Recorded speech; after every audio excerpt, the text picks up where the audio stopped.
All right, guys. Surprise guest tonight. Surprise. Hello, Kshama. Welcome back. Hi, Sabby. Nice to be here. Thank you for having me. Thank you so much for coming back. So for those of you who are not aware, my guest tonight is Kshama Sawant. She is the city councilor of Seattle. She's also an activist. She's been on here before. And so originally, Kshama, I was already set to do a story about your response to AOC, about how she has pretty much like abandoned the workers. And I'll still show parts of that while you're here during your interview. But then I saw there's an announcement that came out about you. So I want to share this headline with everyone. Now, at first, when I saw the headline and it said Sawant won't seek re-election, I got a little nervous, but then I continued to read and it says plans to launch national labor movement. So Kshama is here tonight. Please, please, please tell us so much about this. First of all, yeah, thanks for covering this, Sabby. I think this is extremely important. And as the headline suggests, and as the op-ed that I wrote in a local newspaper, The Stranger, which I hope your viewers are able to check it out, what we're saying is that the way we have used our office, our Socialist City Council office, for now almost a decade. You know, when I leave this office in December, it will be a full decade that I will have been in office. We have won 4 elections, and we have won incredible victories, like making Seattle the first major city to win a $15 an hour minimum wage. We won the Amazon tax, taxing big corporations to fund affordable housing and Green New Deal programs. And we have won a whole host of unprecedented renters' rights victories. And we have done all this only because we adopted a fighting and movement building strategy for our office, unlike the well-meaning maybe, but ultimately go along to get along politics that you see even, unfortunately, from the squad in the Democratic Party establishment. And we want this message that when we fight, we can win. And also there is no way to win without fighting. You know, that message, we want that to be shared nationally. And that is why we feel that, and when I say we, I mean Socialist Alternative. As you know, we are a democratic organization. Our members discussed this, and we collectively decided that it's important for us to launch a national campaign and really a movement. And as we've said, it's Workers Strike Back. And I just wanted to clarify, I don't know, some of the headlines call this a new labor movement. I want to be very clear. We're not here to replace the labor movement. What we are here to do is share our message about a fighting strategy and the need for rank and file members of the union movement and also non-unionized workers, young people who want to fight against the climate catastrophe, to defeat big business, to win Medicare for all. How do we win all this? It is through this kind of strategy, and we want Workers Strike Back to empower working people nationally, including in Seattle. And so that's why we're going to have a launch of Workers Strike Back in many cities across the nation on March 4th. And I really urge everybody to sign the petition if you go to workersstrikeback.org. Awesome, Kshama. Now, this comes about at a perfect time because I did see that a lot of us did see this video, a viral video from AOC, where she was basically making excuses as for why they're not fighting for concessions. She said that they do fight for concessions, but privately. I'm like, okay, whatever. But you had responded to her, and you said AOC recently claimed she couldn't fight against Democratic leaders on behalf of workers because it would cause relational harm with those party leaders. What about the vast and real harm taking place in the absence of such a fight for working people? And that was a retweet of this statement here. It says, working people asked AOC, why didn't you and the squad use hashtag force the vote? The right-wing Freedom Caucus did. AOC's response, if we were to fight for something, we'd cause relational harm. with the Democratic establishment. So we don't fight for anything. And I want to show people just a snippet of that really quick so people can see what Kshama is referring to. You know, why don't we do here. this? First of all, there's a lot of cost and dysfunction. Second of all, those people who are holding out right now, they may have made certain structural gains, but they have also made incredible reputational and relational harm within their caucus. And so if you are trying to get something done within your caucus moving forward, you still need members of your caucus. And that at the core is an element of electoral politics that is simply inescapable. So Kshama, I have to hear your take here about her basically just saying that, like, the reason why they didn't do those, they didn't force a vote, so to speak, is because of basically they didn't want to harm their reputation, it seems like. Yeah, I think this was actually very useful that AOC said this, because it's, I think, more on, I mean, I completely disagree with her, but I think it's more clearly explaining what's going on here. What is the difference between, for example, how we ran our office and have run our office for nearly 10 years and the squad. And many people would like to draw the conclusion that, well, you know, it's easier to win at the city council level, it's harder in Congress. And no doubt you have much darker forces arrayed against you in Congress, and the stakes are higher, certainly. But I don't think there's any fundamental difference there with in that way. That there is a fundamental difference in the way we have run our office and the way the squad has approached this. And that's what she just said is going to the heart of that, where if you prioritize your relationships with the Democratic establishment, then you will sell working people out. There is no universe where you can keep the powers that be happy with you and also win something meaningful for workers. It simply doesn't happen, precisely because of the way capitalism is structured. You know, capitalism has opposing class interests. The capitalist class and their political servants have some interest, but they are directly opposed to working class interests. So when the working class wins something like what we have won, which is the $15 an hour minimum wage or the Amazon tax, it will make big business and billionaires like Jeff Bezos angry.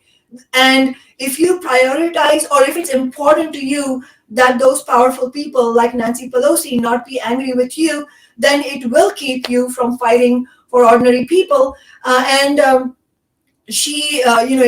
ultimately means that you will not deliver on Medicare for all. You will not deliver on $15 an hour or anything meaningful for working people. And she says that, well, we won some things, but those are marginal, at the margins. You know, you have to talk about what's actually making a difference in people's lives.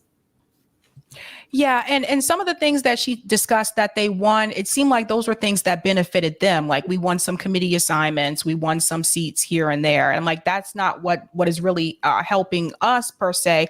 And for people who have been claiming that the Freedom Caucus didn't really win anything, I want to share this clip here from Case Study QB, because he actually had a clip here about Kevin McCarthy cut a deal with the Club for Growth to stay out of GOP open primaries. Now, this is one of the concessions that was made by the Freedom Caucus. He has also cut a deal with the Club for Growth to stay out of open primaries so that more of them can be elected next year. He is doing the opposite of what Mitch McConnell and sane Republicans want, which is grow their majorities next year. He has also cut a deal.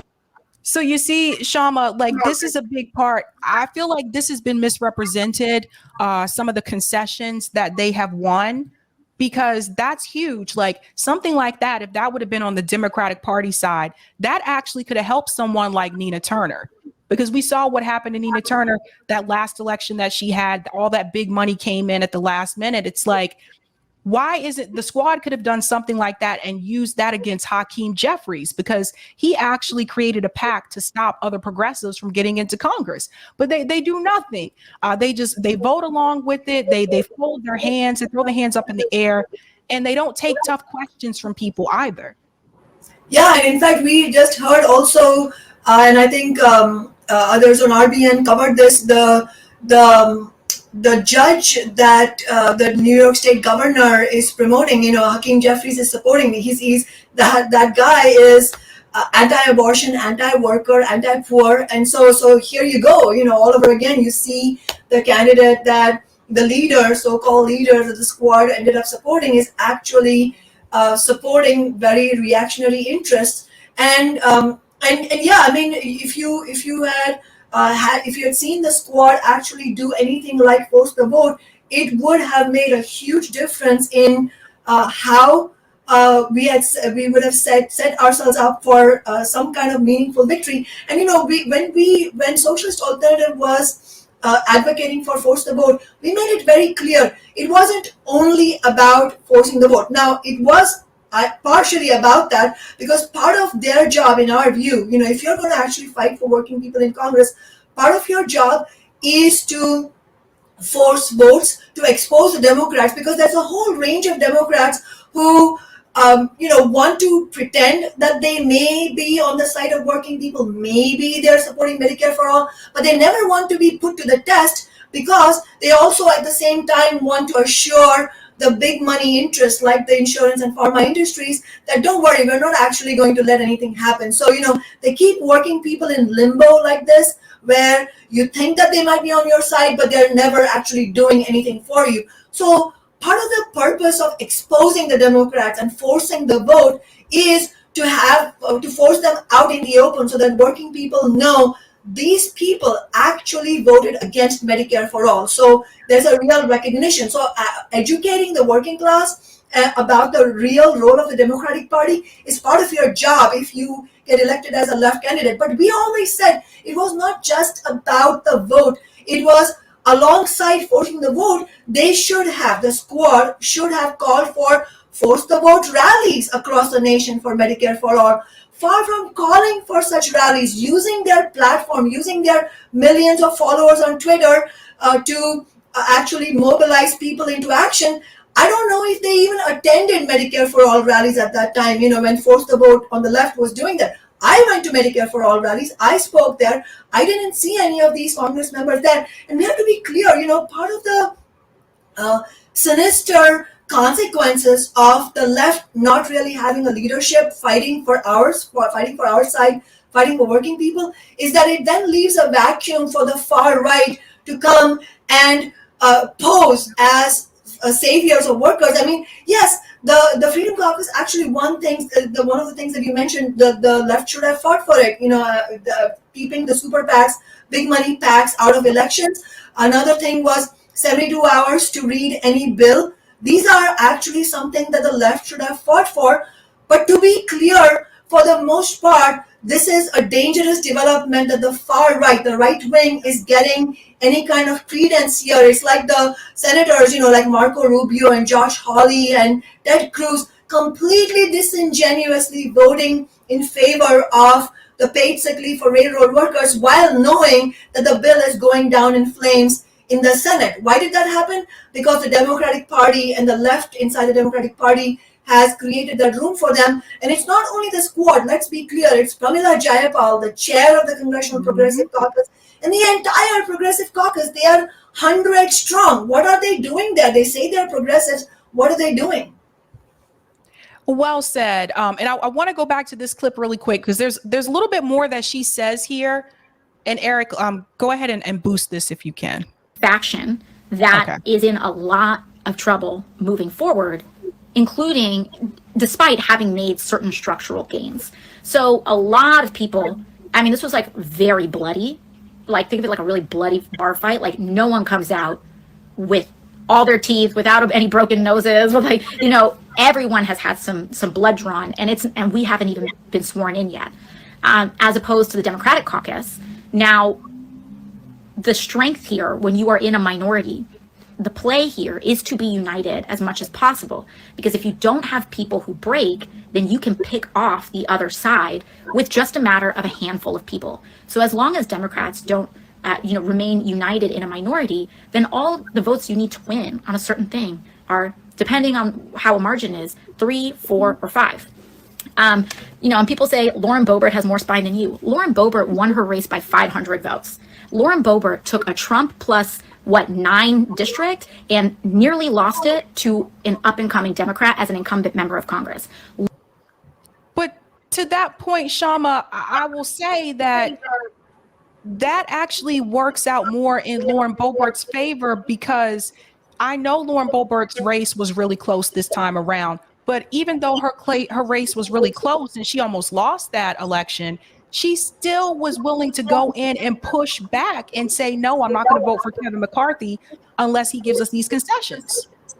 I know, exactly. I mean, it's a sorry state of affairs for the American left in terms of the absence of leadership. I'm not talking about ordinary people. Ordinary people, millions of working people are ready to fight. What's missing is the leadership, the fighting strategy that we need. And it pains me to see that someone like Lauren Boebert actually, she's on the far right.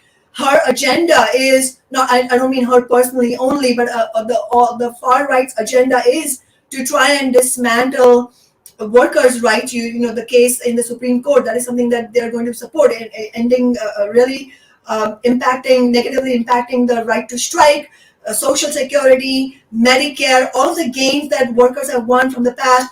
We better be alarmed at the opening that the right wing is getting. I mean, it is frightening echoes of Trump himself winning his election. But exactly to your point, I mean, imagine if someone on the left had closely won their election and then had the courage to openly defy the leadership of this corporate party and demand something and win something. That is what the Freedom Caucus did. But what's unfortunate for working people is that the right wing, they are not on our side. We have to be clear and not have any illusions in them. But talk about the strategy of defying the leadership that is not on the side of working people.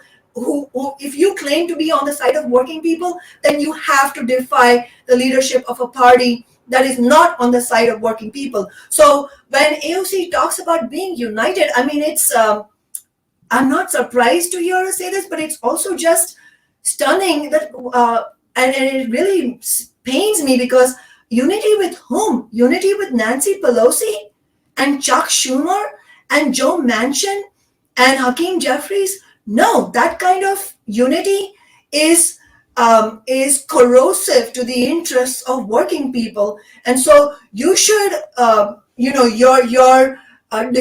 should wear your defiance of those people as a badge of honor. And as far as, when AOC is talking about winning close elections, I would say that if you are a progressive, if you say you're a progressive and you're winning your re-elections handily, then you are doing something very wrong.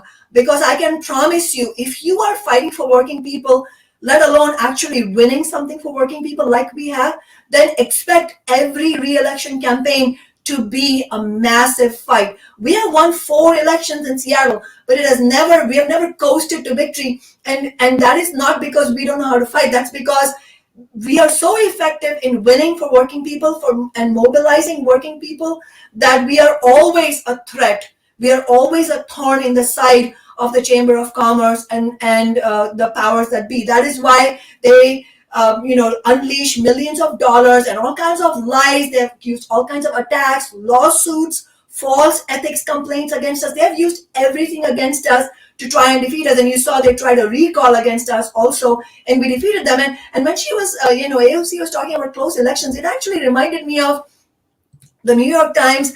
After we won our 2019 election, we defeated Jeff Bezos' millions of dollars and won. That was our 3rd election victory. And the New York Times asked me something like, they said something like, how do you feel about the election that you nearly lost? And I said to them, you have a funny way of describing how I won the election. So ultimately what counts is who won.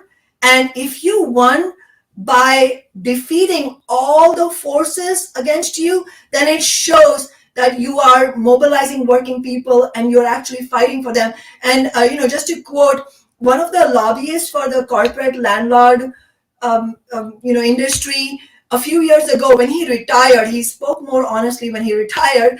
And he said that really all the lobbying that the corporate landlords did of city council Democrats, all of it was a waste because it couldn't withstand what he called his quote, Sawant's army, Sawant's Red Army. What that means, what he's referring to is the fact that it's not just me, but I've used my office to help mobilize working people, renters to come into City Hall and build movements. That is what's a real threat to the establishment. Well said. She also went into some details here. I'm going to go to a different video here. She also went into some details here about the numbers, apparently.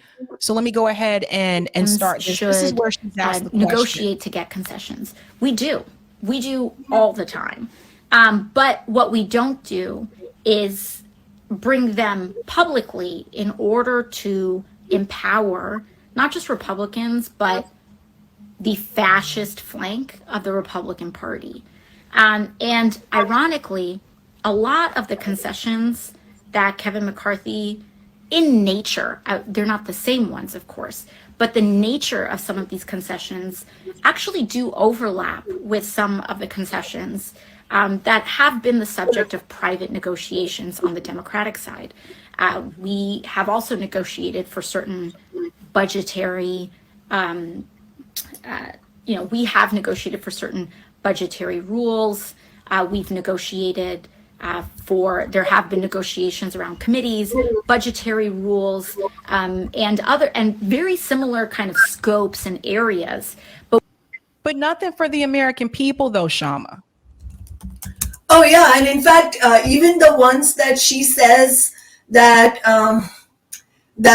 she doesn't disagree with some of the things that the Freedom Caucus ended up winning as concessions. She says that they have been the topic of private negotiations within the Democratic Party leadership. So that's the whole question. So if there are things that you agree with, then why did it take the right wing to launch an all-out fight against the powerful people in their party? Why didn't you use that? So clearly, it sure tells you that private negotiations don't work. And another thing we have to be very clear about. She said that, well, this kind of open battle inside the Republican Party, that's actually bad for the Republican Party. Obviously, it shows a crisis inside the Republican Party, yes. But what she is maybe out of touch with or not willing to admit on camera is that overall, what we're seeing is a crisis of both parties where they have lost touch with the lives of ordinary people. The establishment of both parties are completely out of touch with ordinary people's lives. And that is what's creating a room for this. If she is worried about the far right, then the unwillingness of the squad to fight back is helping to create more and more of that vacuum that the right wing is occupying. So if we, as progressives, as people on the left, as young people, if we are worried about the right wing having more of an echo, more of a current in American consciousness, then the only way to defeat that is to build a stronger left. And in fact, to the extent that they have any opening, it's because the Democratic Party is widely understood as a party of Wall Street. That's the problem. That is the very problem. And so the job of the progressives in the Democratic Party is not to give cover to the corporate establishment in their party. Their job is to expose them. And yes, it is absolutely about having a public fight. So as long as the squad are unwilling to expose the leadership of the party, they are going to end up automatically giving cover to the party. Whether they say something or not, the fact that they're not willing to fight means that they are giving cover to the Democratic Party establishment. And it's unfortunate that most of the sections of the DSA leadership have been unwilling to hold the squad accountable. So it's like a pipeline of a lack of accountability. DSA leadership refuses to hold the squad accountable. The squad refuses to hold Pelosi and Biden accountable. So ultimately, who's benefiting? Not working people. It's big business. That's how the railroad workers were sold out. 100% agree. And I think some people may forget this, but the whole point of Justice Democrats was to do everything in their power to push back against the establishment. Democrats in DC, they were not supposed to join them and become their buddies. They were supposed to go there and implement a hostile takeover of the Democratic Party. I remember when this was advertised, like that was the whole point of Justice Democrats. So when you hear people like AOC say, well, we can't because of reputation and certain relationships with people. What happened with the Freedom Caucus was a bloody, fight. That right there lets you know that she's not going to fight back. She's not going to push. And I think more people are waking up to this now, Kshama, since the railroad workers' inability to strike. So I think more people are waking up to it now. But even after the way that they treated Nina Turner, refusing not to endorse her, AOC deciding to endorse her the night before last minute, which was also performative, everything that has happened up until this time, starting with Force the Vote, it's really interesting to me. It took the railroad worker trying to strike for a lot of people to really wake up. And I'm talking about people that I know that are like AOC or squad stands. That was the breaking point for a lot of those people. And I really wonder, like, what else is it going to take? Because there's no point, and this is the point I try to drive home to people. There's no point of even trying to put progressives through the Democratic Party anymore because they're just a part of the corporate establishment now. Oh, absolutely. I mean, that's why Socialist Alternative has said repeatedly, and we'll be saying through our worker strike back work as well, that we need a new party for working people. It's not working. And, and we have to understand both things. Like, on the one hand, we have to be very clear that electoral politics is not where the biggest gains for working people will be won. What we really need is mass struggle based, nationally, not just in one city. But at the same time, those struggles will be a non-starter if we are not clear, if working people are not clear that the Democratic Party is not on our side, and we need our own political organizations, our own parties that will fight for us, where we can hold our leadership accountable, where the elected representatives from that party, like me, are going to take only the average worker's wage and remain part of not only the party but its elected representatives, both remain in touch with the working class and remain part of social movements, just as my office has been. And let's be clear, if AOC or the members of the squad were to wake up tomorrow and decide that they want to fight, they will be welcomed with open arms. I will be rejoicing if they were going to do that. But at the same time, I think we also have to be sober. And as you said, Sabby, they haven't done that so far. In fact, the railroad workers' betrayal by them was I think it has been understood by more people than Force the Vote was. I think a lot of people are clear that was a betrayal, that was a breaking of the strike. And so I don't think that we can we can harbor illusions in them. We have to take the message that actually we do need to fight back in the grassroots, which is why we are launching Worker Strike Back.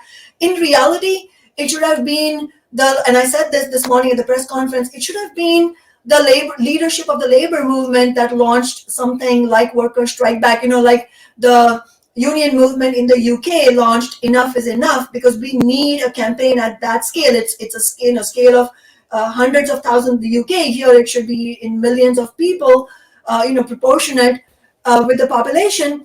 But that hasn't happened, and that's another aspect of the failure of left and progressive leadership that we need to talk about. It's not only the elected representatives who have failed us.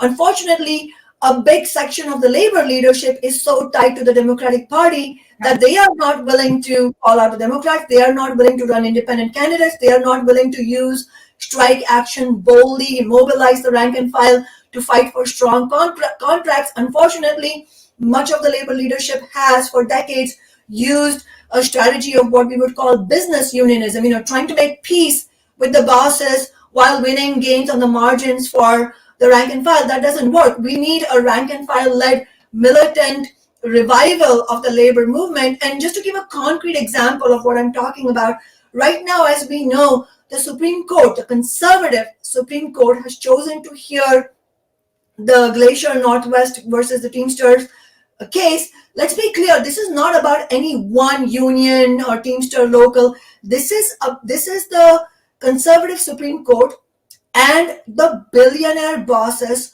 looking to have a precedent-setting anti-strike, anti-labor ruling because they want to go at the heart of the right to strike itself. So this is relevant to all union members and in fact to all workers as a whole, because the strike action is the only real weapon we have against capital, and we cannot afford to lose this. So why is it that it's, as far as I know, it's only Socialist Alternative and me who have called for a nationwide protest action? What we are saying is that we need a day of action outside federal courthouses where we mobilize the rank and file of the union movement. But my question is, why isn't it Liz Schuler, the head of the National AFL-CIO, who is making this call? Why isn't it the leaders of the labor movement? So this, again, it shows that we cannot wait on labor leaders. We cannot, who are tied to the Democratic Party, much less the Democrats themselves. We cannot wait on these leaders. They have failed us. And so we need the rank and file of the labor movement, rank and file ordinary people, working people, to fight back. And that's what the workers' strike back is about. And I want to be clear, it is not only, workers' strike back is not only about the union movement. So if you're watching this and you're a worker, but you're not a member of the union, it does not matter. We want you to be part of the fight back. So please sign our petition because we need workers to fight on every level. And I'll also mention the Black Lives Matter movement is another example. We had the largest street protest movement in US history after George Floyd was murdered. But the gains of the movement, as many young people have recognized, were in no way proportionate to the scale of the movement. Again, that's not a failure of ordinary people. It shows you that social movements also need leadership who are accountable, principled, and who don't become part of the cozy club at the top, but are actually willing to put themselves on the line to win something meaningful.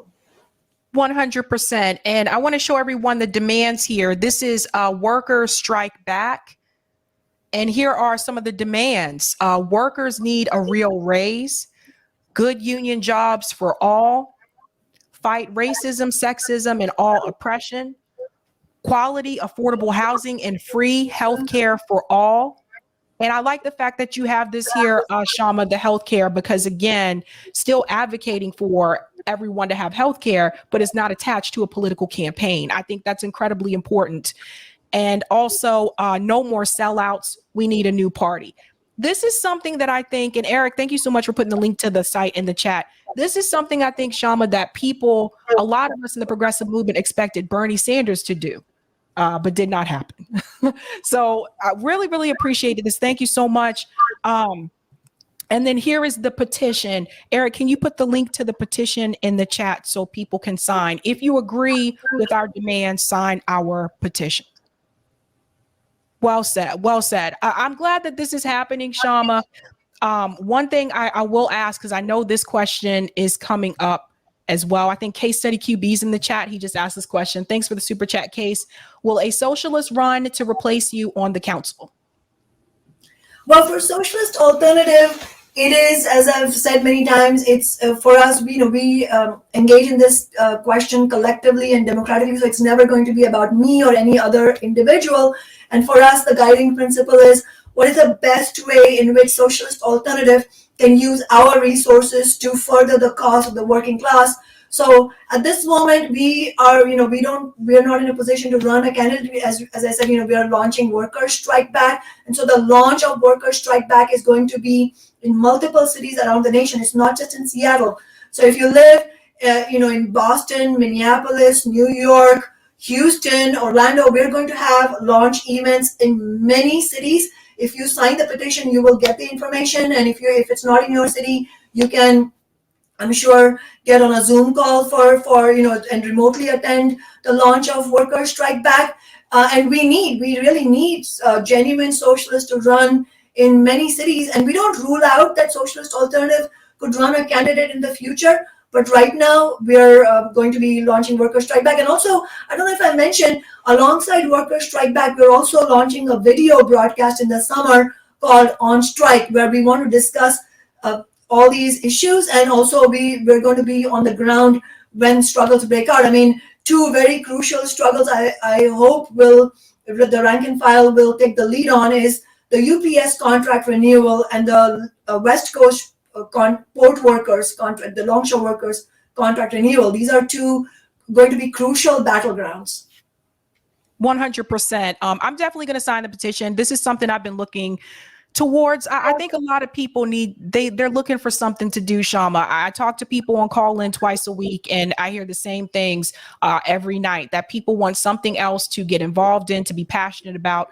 For a lot of people, for a while, that was union efforts. But then after seeing what happened to the railroad workers, people were also disappointed. And I think this gives people something else to fight for and not just rely on electoral politics. And that's something I push very heavily, as I'm sure you know, over here, is that you can't just, the answer can't just be get these gains through a political campaign. And I think we saw that with Bernie Sanders when the campaign fell apart.